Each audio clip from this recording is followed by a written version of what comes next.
multi-21, c'est... Yeah, multi-21. Bonjour à tous, bienvenue dans une nouvelle vidéo du Multi 21. C'est toujours l'intersaison. L'intersaison, vous le savez, c'est la période où il ne se passe rien. Du coup, il se passe rien du tout en Formule 1. On s'ennuie un peu. Et du coup, étant donné que nous sommes dans une période un petit peu morose, j'ai décidé d'inviter un grand homme du sport automobile, Louis Matelin. Louis, comment vas-tu? Écoute, ça va très bien et en plus, je suis très flatté que tu me considères comme un grand homme. Donc ça va doublement bien. Ah ben, super, c'est super. Écoute, je t'ai convoqué. Non, je t'ai pas vraiment convoqué, mais j'ai fait appel à tes services ce soir parce que j'avais envie de revenir sur la carrière de ces pilotes qui ont disputé qu'une seule course en Formule 1. Alors, pour ceux qui ne savent pas, des pilotes de Formule 1, il y en a eu un petit peu moins de 800 depuis la première course du championnat du monde en 1950, et des pilotes qui ont disputé une seule course, mon cher Louis, il me semble qu'il y en a eu un paquet. Et oui, il y en a eu beaucoup. Écoute, je les ai comptés avec mes petits doigts musclés et il y en a eu 154. Donc il y a énormément de pilotes qui n'ont effectué qu'un seul Grand Prix. Alors bien sûr, c'est quelque chose qui était beaucoup plus présent dans les années 50, 60, 70, où les pilotes achetaient une voiture et participaient à un Grand Prix, plus que à cette époque moderne que nous vivons actuellement, où les pilotes sont de vrais professionnels. Mais je pense que malgré tout, on va en trouver à toutes les époques et ça va nous permettre de revoir un peu l'histoire de la Formule 1 sous un autre angle. Tout à fait, je suis entièrement d'accord avec toi. D'autant plus que parmi cette shortlist de 17 pilotes, parce que oui, nous avons dû effectuer un tri, on ne pouvait pas parler bien sûr de 250 pilotes en une seule vidéo. Il y a eu quand même des grands noms du sport automobile, vous allez le voir, ça va être vraiment fantastique. Je te propose d'ores et déjà de commencer avec un certain pilote français, un certain Charles Pozzi. Et oui, alors Charles Pozzi, c'est un pilote qui n'est pas très connu, même si son nom, lui, est célèbre. Alors si son nom est célèbre, en fait, c'est très simple, c'est parce que Charles Pozzi, c'est un concessionnaire Ferrari avant tout, qui est situé à Paris. D'ailleurs, la concession existe toujours, même si Charles Pozzi est décédé. Et ce nom est très célèbre, simplement parce que la concession avait développé une écurie de course et on avait vu beaucoup de Ferrari courir aux 24 heures du Mans avec justement ce nom Charles Pozzi écrit en gros sur la carrosserie. Je pense notamment à ces Ferrari Daytona ou à ces Ferrari 512 Berlinetta Boxer qui couraient aux 24 heures du Mans, donc sous cette bannière Charles Pozzi. Alors Charles Pozzi, c'est un pilote français, comme tu l'as dit, mais évidemment, son vrai nom, c'est Carlo Alberto Pozzi. Alors, j'espère que je le prononce bien, je ne pense pas malgré tout. Mais en tout cas, c'est un pilote qui est d'origine italienne avant tout, mais qui était français et qui avait couru un seul Grand Prix, donc à Reims, le Grand Prix de France 1950. Et ce qui était courant à l'époque, il avait partagé son volant avec Louis Rosier pour aller signer la sixième place, qui à l'époque ne permettait pas de marquer de points. Je te propose de rester un petit peu dans le milieu transalpin et dans le milieu de la concession automobile et d'évoquer la courte carrière en Formule 1 de Piero Drogo. Donc oui, effectivement, Piero Drogo, qui est un pilote qui est plutôt connu pour sa carrière en dehors de la Formule 1 que en Formule 1. Il a participé à un seul Grand Prix, qui était le Grand Prix d'Italie 1960. Il s'est classé huitième au volant d'une Cooper de Formule 2. Donc il n'y a pas ici quelque chose de très extraordinaire finalement qu'on peut retenir de Piero Drogo et de sa carrière en Formule 1.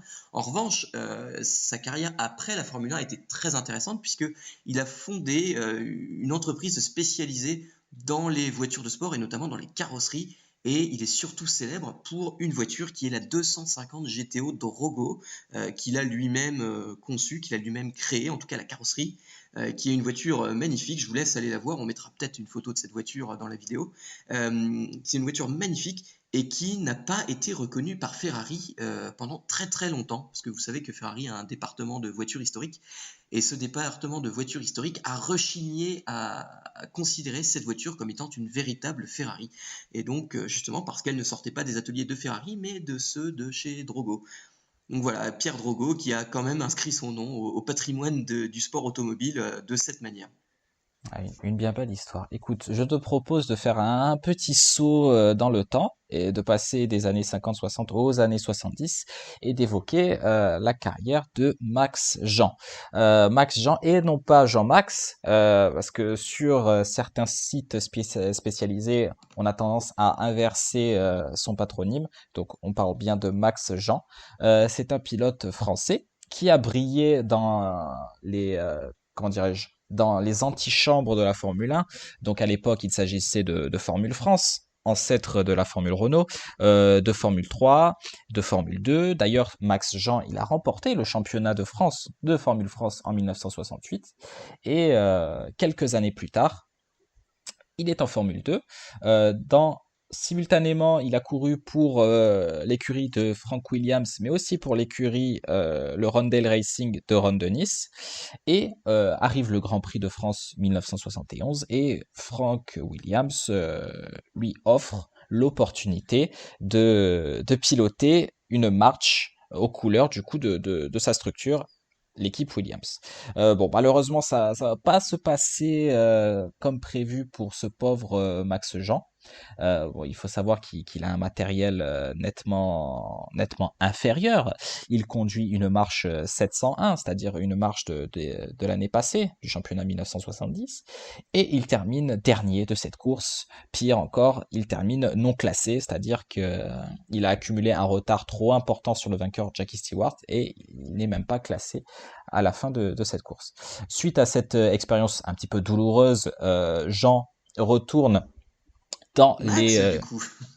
Max, bien sûr, regardez, même moi je Oui, m'embrouille. mais c'est vrai que c'est très sujet au quiproquo, hein, ce double prénom. Exactement, exactement. Mais c'est facile, c'est Max, son prénom, comme un certain Max Verstappen. Je sais pas si t'en as entendu parler. Ah, ça me dit vaguement quelque chose, hein. Ça me dit vaguement quelque chose, mais bon, je connais plus quand même la carrière de Max Jean que celle de ce Verstappen, je ne sais pas trop quoi.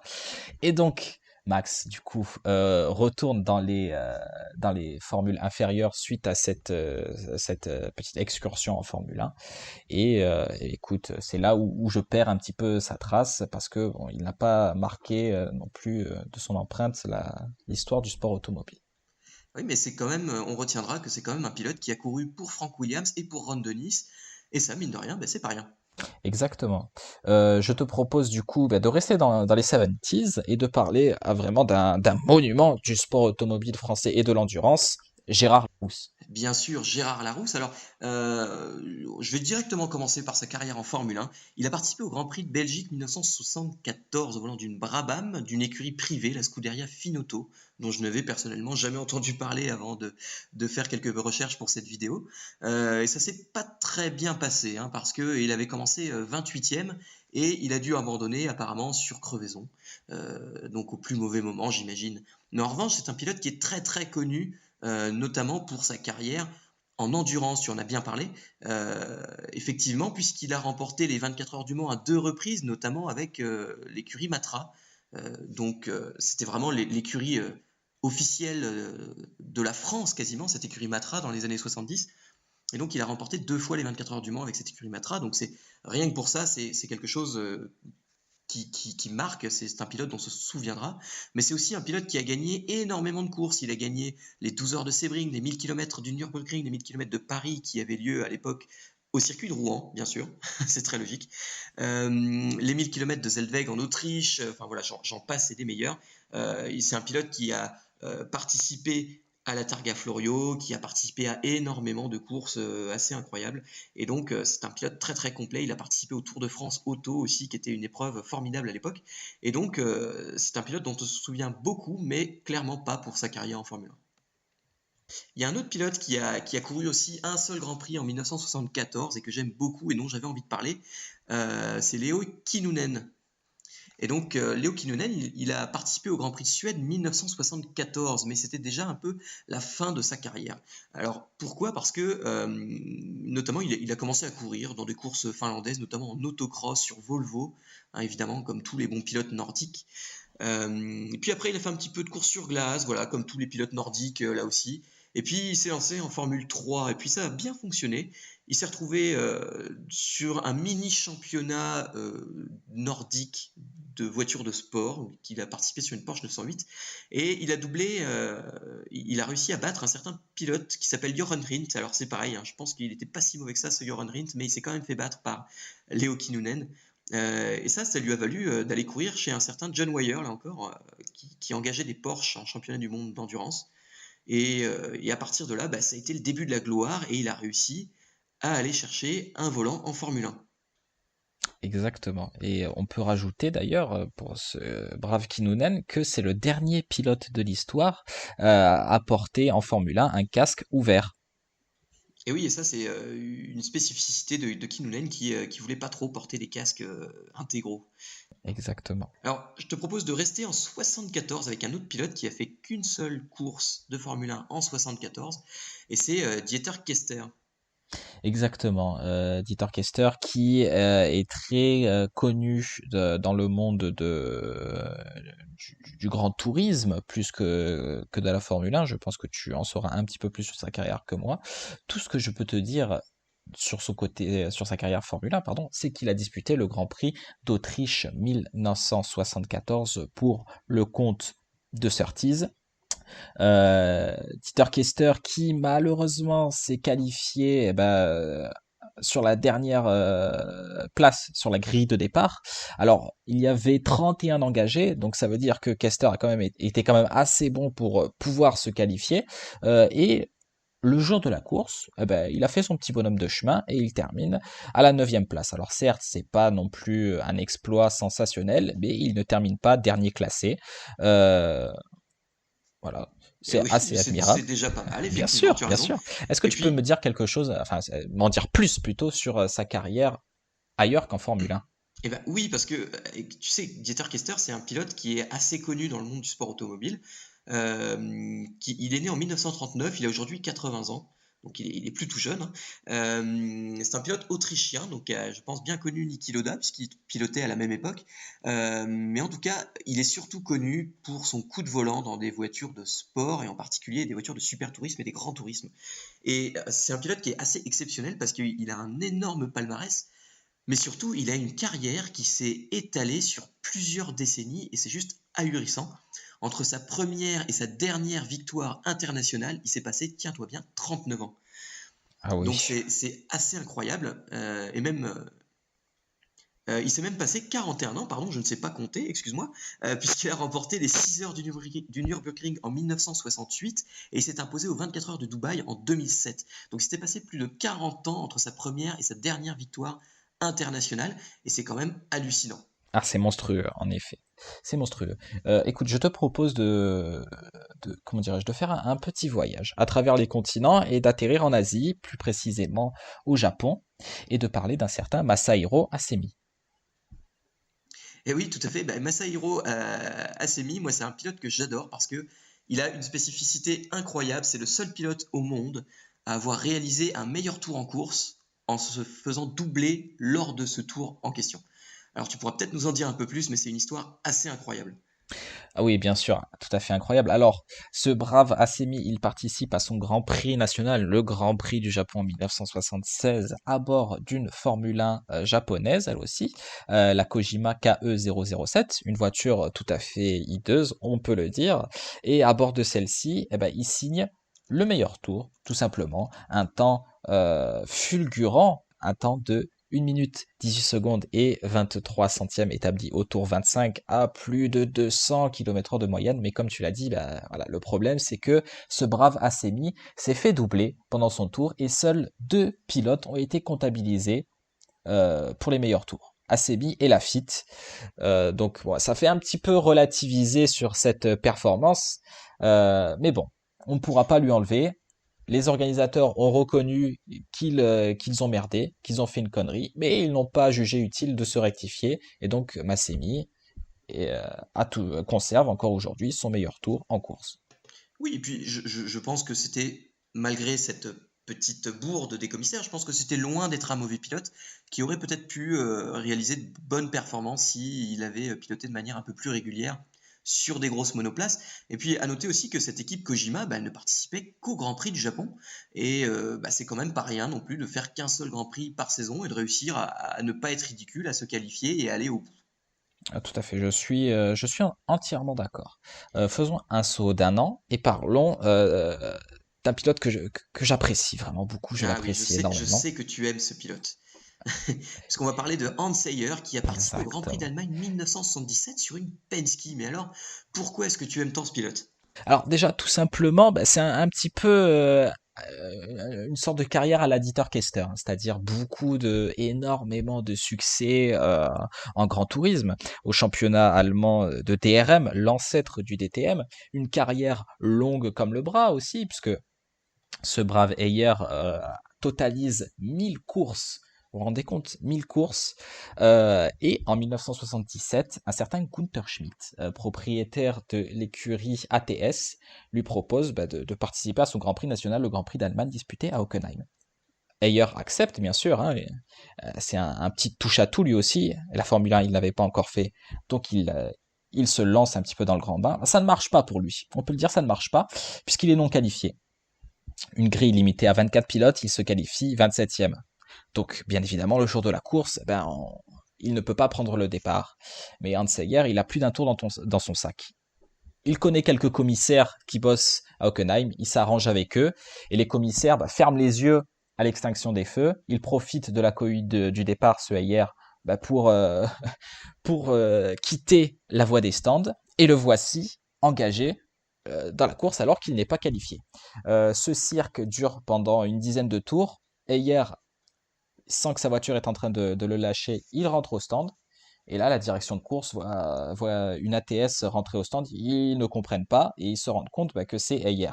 Et ce brave Heyer, donc en l'espace d'une course, il est non qualifié.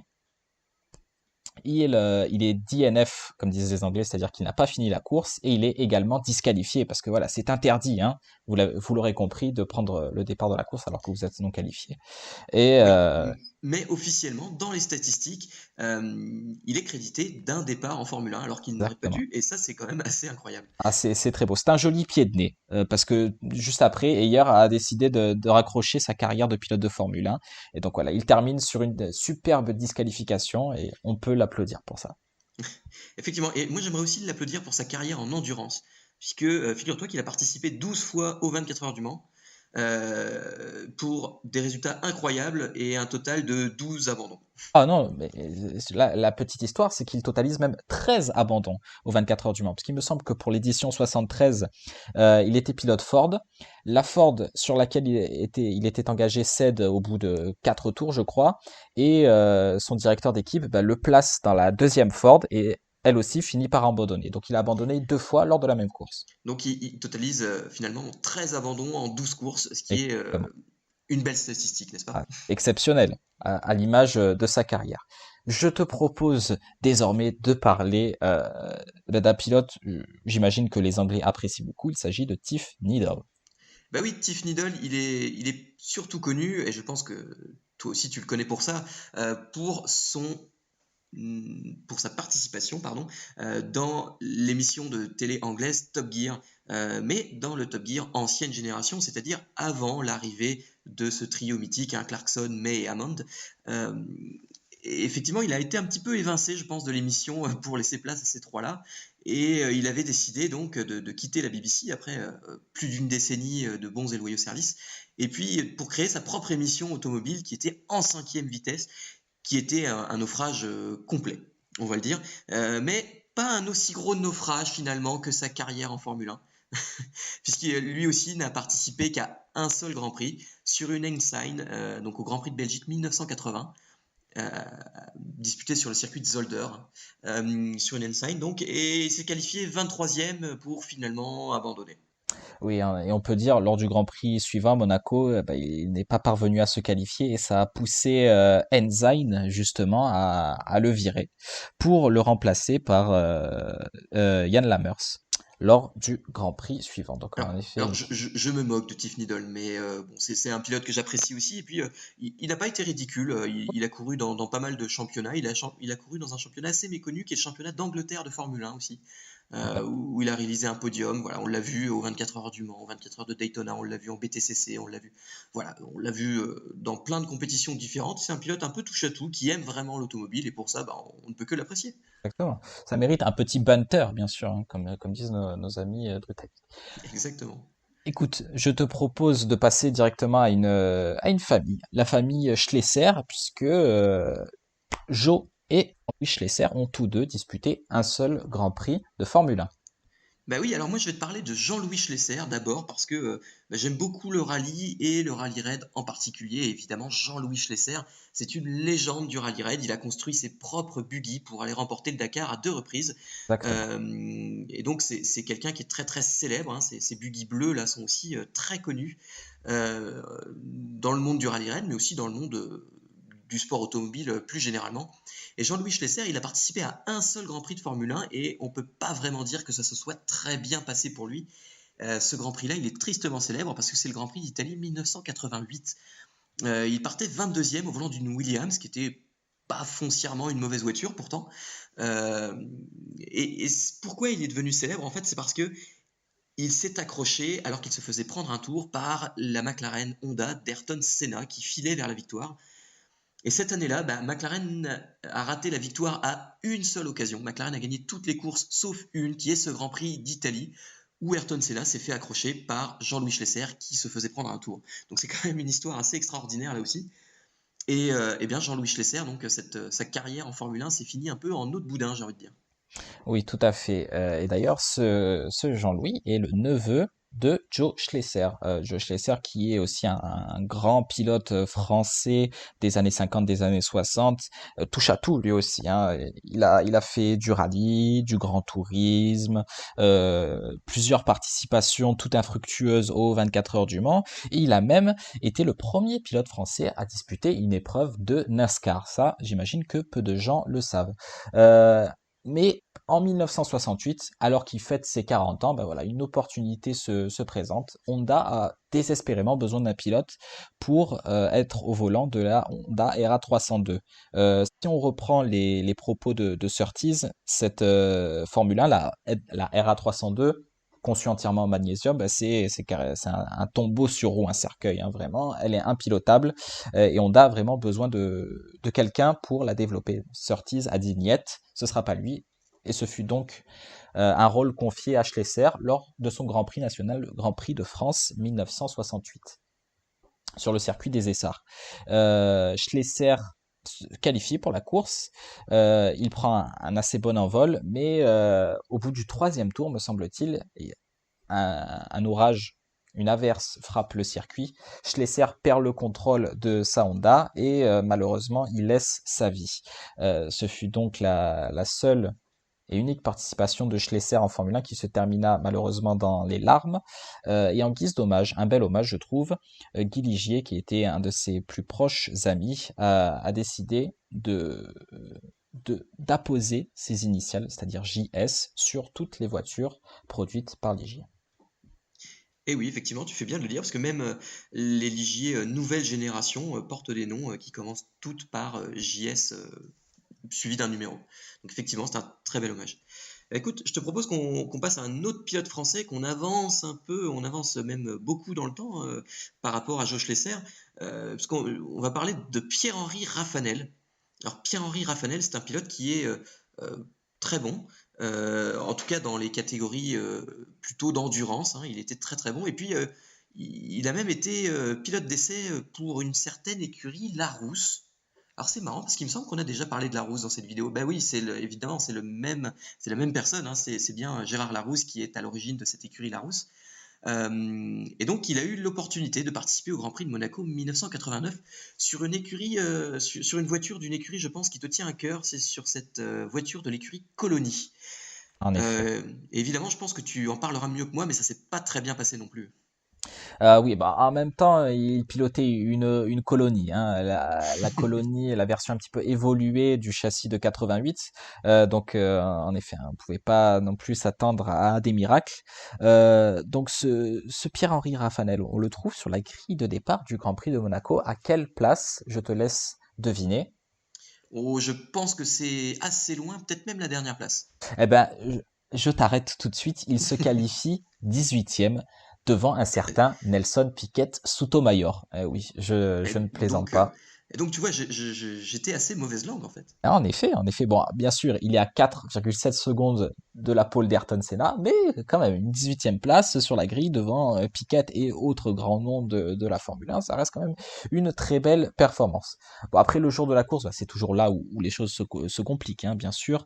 Rafanel, il est obligé de renoncer avant même 20 tours sur rupture de la boîte de vitesse. Il végétait un petit peu dans le fond du classement entre la 16e et la 17e position.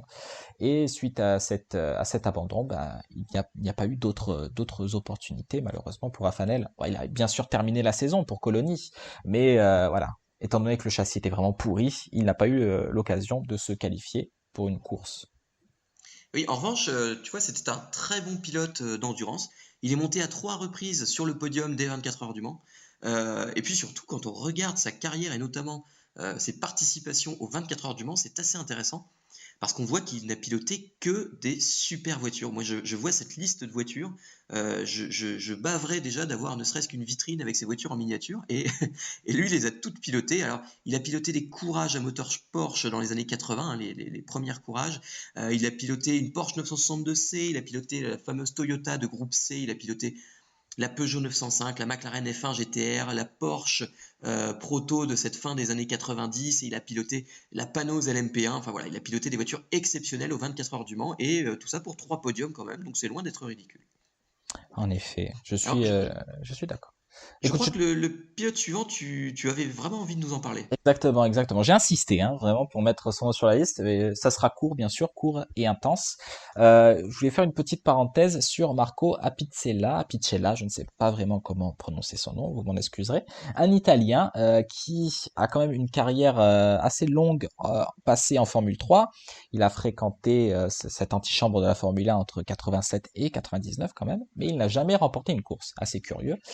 Et lors du Grand Prix d'Italie 1996, hein, vous savez, pour ces pilotes à une seule course, ça tourne toujours autour de leur Grand Prix national, leur seule participation en Formule 1. Et donc, Eddie Jordan l'appelle pour remplacer Capelli, qui n'apporte vraiment pas satisfaction, et pour remplacer le remplaçant de Capelli, c'est-à-dire Thierry Boutsen. Apicella est appelé donc, il parvient à se qualifier. Bon, il se qualifie très mal, hein, il se qualifie 23e. Et le problème, enfin, ce qui devient assez marrant, on peut le dire, c'est vraiment assez marrant, c'est qu'au départ de la course, il y a un énorme carambolage qui élimine 5 pilotes, qui élimine Barrichello sur l'autre Jordan, qui élimine JJ Leto, Derek Warwick, Aguri Suzuki, et également ce pauvre Apicella, hein, qui au final aura parcouru moins de 400 mètres avant d'abandonner. Et étant donné que Jordan ne l'a pas appelé pour disputer d'autres grands prix, ben voilà, la carrière d'Apicella se résume à 400 mètres en Formule 1 et basta. Et une carrière plutôt courte, du coup, Tiens. effectivement. Alors, écoute, je te propose de rester un peu dans ces années-là. On va passer en 1994 et on va parler de Roland Ratzenberger. Là encore, je suis désolé si j'écorche son nom, qui est un pilote qui est assez célèbre, hein, malheureusement pour le sort qu'il a connu. Alors, c'est un pilote qui avait commencé en Formule Ford au milieu des années 80. Et puis, il avait même gagné l'épreuve la plus importante de la Formule Ford à Brands Hatch. Donc il s'est fait un petit peu remarquer, il a pu courir du coup en Formule 3, et puis ça s'est pas trop mal passé, et du coup il a même couru au Japon, et il a participé aux 24 heures du Mans aussi, Ratzenberger, notamment avec la Sauber Mercedes, hein, que l'on connaît. Et puis tout ça lui a finalement ouvert les portes de la Formule 1 en 1994. Alors, il est à noter aussi qu'il avait quand même des bons sponsors derrière lui, hein, pour arriver là, mais bon, c'était le jeu, notamment dans ces petites écuries. Et donc, il avait signé en 1994 avec l'écurie Syntec, hein, qui, on va pas se mentir, était une écurie de fond de grille. Malgré ça, il arrive à se qualifier pour son premier Grand Prix, Grand Prix du Pacifique, hein, sur le circuit de Taïeda. Et puis, il fait une course, je dirais, honnête. Finalement, il se classe 11e, il est resté à l'écart des ennuis, et finalement, bah, c'est tout ce qu'on demande à un jeune pilote qui doit se faire un peu d'expérience. Et donc, il allait disputer son second Grand Prix à Imola, hein, sur ce Grand Prix de San Marin, tristement célèbre.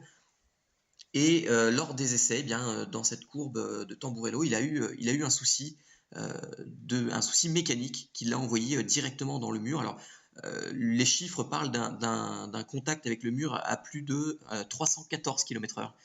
Donc c'est dire si le choc a été violent et il est décédé, non pas sur le coup, mais à l'hôpital, Ah, où ça, son décès c'est la a version été officielle, bien sûr. voilà, c'est la version officielle, bien sûr, parce que les organisateurs ne souhaitaient pas déclarer un décès sur le circuit, ce qui aurait dû les forcer à annuler le Grand Prix le lendemain, le dimanche, où Ayrton Senna a trouvé la mort. Voilà, donc les organisateurs qui auraient peut-être dû Ouais. essayer d'être un peu plus rigoureux sur cette question. En tout cas, on se souvient de Roland Ratzenberger comme un bon pilote quand même, hein, qui a eu de bons résultats. Exactement. Je te propose d'enchaîner sur un autre pilote un peu touche à tout lui aussi, Stéphane Sarrazin. Ah oui, alors Stéphane Sarrazin, c'est un pilote que j'adore. Pourquoi j'adore ce pilote? Parce que c'est un peu l'archétype du pilote à l'ancienne qui va courir dès qu'il le peut. Alors, Stéphane Sarrazin, c'est quand même assez incroyable parce qu'il a disputé un Grand Prix de Formule 1, donc tu vas nous en parler, mais il a été champion de France des rallyes en 2004. Il a couru en endurance avec Peugeot notamment, avec Toyota aussi. Alors, il n'a jamais gagné hein, les 24 heures du Mans, il a terminé plusieurs fois deuxième, même s'il n'a jamais gagné. Il a participé aussi à pas mal de courses en Formule E, où il a signé 3 podiums d'ailleurs. Euh, et voilà, et donc c'est un pilote qu'on a vu à de nombreuses reprises dans pas mal de courses différentes, en championnat d'Europe des rallyes, en championnat de France, j'en ai parlé. Voilà, c'est un pilote qui court dès qu'il peut courir, et donc ça prouve simplement que c'est un pilote qui est passionné de sport auto. Et bah, moi j'adore ça simplement. Ah oui, tout à fait. Et moi de même. Mais pour revenir sur sa mini-pige en Formule 1, il remplace Luca Badoer, qui s'est blessé. Il est titularisé donc par Minardi pour le Grand Prix du Brésil. Et en qualification, alors bah, qu'il découvre hein, l'ambiance d'un week-end d'un Grand Prix de F1, eh ben, il se qualifie 19e devant son équipier Marc Gené.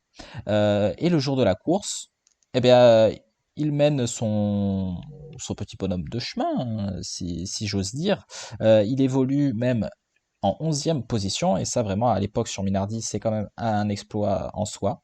Et puis il part malheureusement en tête à queue, une erreur de rookie, on peut le dire. Et Minardi quand même reste satisfaite de sa performance. L'écurie propose aux Français bah, de disputer les courses suivantes, mais Sarrazin préfère rester occuper son poste de pilote essayeur chez Prost parce que voilà, Alain Prost, le directeur, hein, lui promet une place de titulaire lors de la saison suivante en 2000. Malheureusement, ça ne s'est pas matérialisé et Sarrazin bah, n'aura disputé qu'une seule course en F1. Et oui, et c'est vrai que à trop faire confiance sans contrat en Formule 1, on finit toujours par être le dindon de la farce, hein. C'est un petit peu la leçon à retenir de cette histoire, mais Sarrazin n'est pas le seul. Exactement. Et il y en a eu plusieurs, mais puis Sarrazin a quand même une assez belle carrière en sport automobile, hein. Donc Oui, ça reste pas mal. et je parlais de rallye, mais c'est vrai que je ne l'ai pas dit, mais il a été pilote officiel Subaru en rallye, Comment, oui. donc c'était loin d'être un manche, quelle que soit la surface finalement. Alors, il y a un autre pilote, je pense qu'il doit te tenir à cœur aussi ce pilote, parce qu'il fait partie un peu de ces losers magnifiques, et c'est Marcus Winkelhock. Alors, il a participé au Grand Prix d'Europe au Nürburgring en 2007, au volant d'une Spiker, je crois, si je ne dis pas de bêtises. Alors, ce Grand Prix du Nürburgring, moi, c'est un Grand Prix que j'ai adoré. Alors, tu sais que je suis fan d'Alonso, et il avait réalisé ce dépassement sur Massa à l'extérieur, Exactement, oui. absolument magnifique. Et il s'était permis d'aller le narguer en plus à l'arrivée. Et donc, moi, c'est un Grand Prix que j'adore. Mais je l'adore aussi pour une autre raison, et tu vas peut-être nous en dire un peu plus sur ce qu'avait réussi Marcus Winkelhock ce jour-là. Oui. Alors, ça c'est simple, hein. Les grands prix en Allemagne où la pluie menace de frapper à tout instant, mais c'est toujours une recette pour un grand prix vraiment magnifique. Et bah, c'est ce qui s'est produit hein, en 2007 pour ce Grand Prix d'Europe. Non pas Grand Prix d'Allemagne, me semble-t-il, hein. Il me semble que c'était labellisé sous Grand Prix d'Europe, mais bref, passons. Ah oui, Euh, effectivement, tu as raison. C'est une exactement. erreur de ma part. Pas de souci. Les nuages sont noirs. Lorsque le tour de formation commence, Vinkelhock, il conduit une Spiker. Autant vous dire eh ben, qu'il est relégué en fond de grille sur la grille de départ. Mais bon, Vinkelhock, il a couru plus d'une fois sur le Nürburgring. Il sait quand la météo est maussade ce qui peut se passer. Et donc, à la fin de son tour de formation, Au lieu de regagner, comme tout le monde, son emplacement sur la grille de départ, qu'est-ce qu'il fait? Il plonge dans la voie des stands pour enfiler des pneus pluie, alors qu'il fait encore parfaitement sec. Il est complètement fou cet homme, vous allez me dire. Ah, attendez, attendez. Le départ de la course est donné, et avant même que les pilotes ne terminent leur premier tour, l'averse tombe, le circuit est vraiment détrempé en l'espace de quelques secondes. Les pilotes, du coup, rentrent au stand un petit peu catastrophés. Raikkonen, leader de la course, se précipite trop vite au stand, trop vite. Pourquoi? Parce qu'il rate carrément son entrée au stand. Vous pouvez le voir d'ailleurs sur cette magnifique photo. Il part en aquaplaning et est obligé de faire un second tour en pneu sec. Vraiment un supplice hein, pour le Finlandais. Et Vinkelhock, qui s'est arrêté au bon moment, au final, survole un petit peu la compétition. Et lorsque tous les pilotes ont effectué leur arrêt, à quelle position se trouve l'amant? Je vais vous le dire dans le mille. Il se trouve premier. Une Spiker mène la course. Incroyable. On était à l'apocalypse. Mais non, Vinkelhock est en tête. Il reste en tête même pendant 3 tours d'affilée jusqu'à ce que la direction de course ne présente le drapeau rouge parce que les conditions sont vraiment trop, trop mauvaises pour que se déroule parfaitement ce Grand Prix de Formule 1. On attend que le circuit sèche. Et là, bien sûr, sur pneu sec, c'est une autre paire de manches. Hein. Vinkelhock qui se fait bouffer en 2 temps 3 mouvements et 5 tours plus tard, il se retrouve quasiment dernier. Et après, ça n'a pas vraiment d'importance parce que le pilote Spiker abandonne sur fuite hydraulique au 13e tour. Oui, et puis de toute manière, l'exploit a été là. Lorsqu'on pilote pour une seule course dans une écurie comme Spiker, et d'ailleurs même c'était le cas pour Spiker toute la saison, on n'est pas vraiment là pour faire des résultats, on est plus là pour montrer nos sponsors, pour pouvoir continuer de rouler. Et finalement, le contrat a été parfaitement rempli puisqu'il a mené la course et il était sous les feux de toutes les caméras présentes ce jour-là sur le circuit. Exactement, contrat plus que rempli. C'est déjà le dernier nom sur notre liste, me Ben oui, semble-t-il. écoute, alors c'est de nouveau un pilote allemand, mais tout à l'heure tu disais que souvent ces one-shots étaient réalisés par des pilotes qui roulaient à domicile. Et ben c'est un peu le cas quand même d'André Lotterer, parce que s'il est né en Allemagne, il est né surtout très proche de la frontière belge, et il a participé au Grand Prix de Belgique 2014, donc avec Caterham. Alors Lotterer, on le connaît surtout pour ses faits d'armes en endurance. Alors même s'il a couru notamment en Japon, en Super GT, en Formula Nippon, etc. On le connaît surtout pour ses faits d'armes donc en endurance et notamment en 24 heures du Mans. Alors il faut voir quand même qu'il a remporté 3 fois les 24 heures du Mans avec Audi. Il a piloté pour Porsche ensuite et même il pilote toujours d'ailleurs pour Rebellion en endurance. Et c'est un des pilotes les plus victorieux de la discipline puisqu'il s'est imposé à 10 fois en championnat du monde d'endurance. Donc un très beau palmarès pour André Lotterer qui pilote d'ailleurs aussi en Formule E, tout comme Stéphane Sarrazin, dont on parlait tout à l'heure. Et il a réalisé de belles performances aussi en Formule E, puisqu'il a participé au succès finalement de l'écurie Techeetah dans cette catégorie.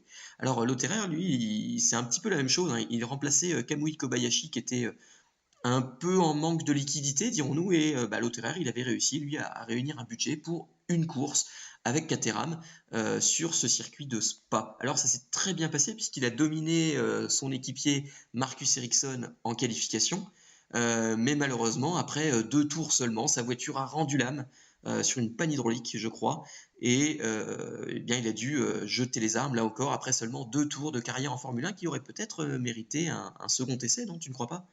Ah oui, oui, en effet, mais voilà, manque de liquidité, bien sûr, écurie en fin de vie, ça ne pouvait pas se produire. Mais oui, en effet, rien que pour le coup de pub, de voir l'auteur en Formule 1, malheureusement bien trop tard, ça valait le coup de le voir de nouveau.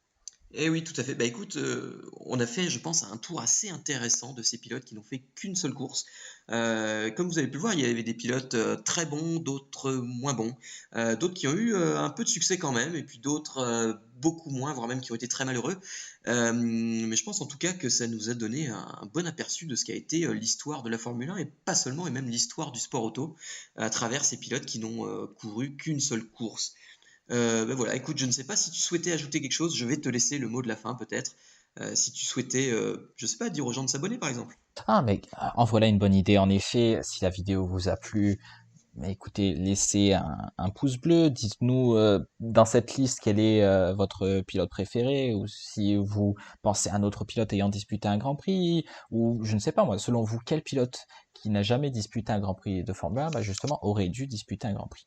Dites-le nous en commentaire, abonnez-vous bien sûr pour ne rien rater des prochaines publications. Je vous le dis une nouvelle fois, c'est peut-être l'intersaison en Formule 1, il ne va rien se passer du tout, mais sur Multi21, on travaille activement pour sortir les meilleures vidéos possibles. Bah voilà, mon cher Louis, écoute, j'ai tout dit. Eh ben, très bien. Dans ce cas, au revoir à tous et à bientôt sur Multi 21. Salut!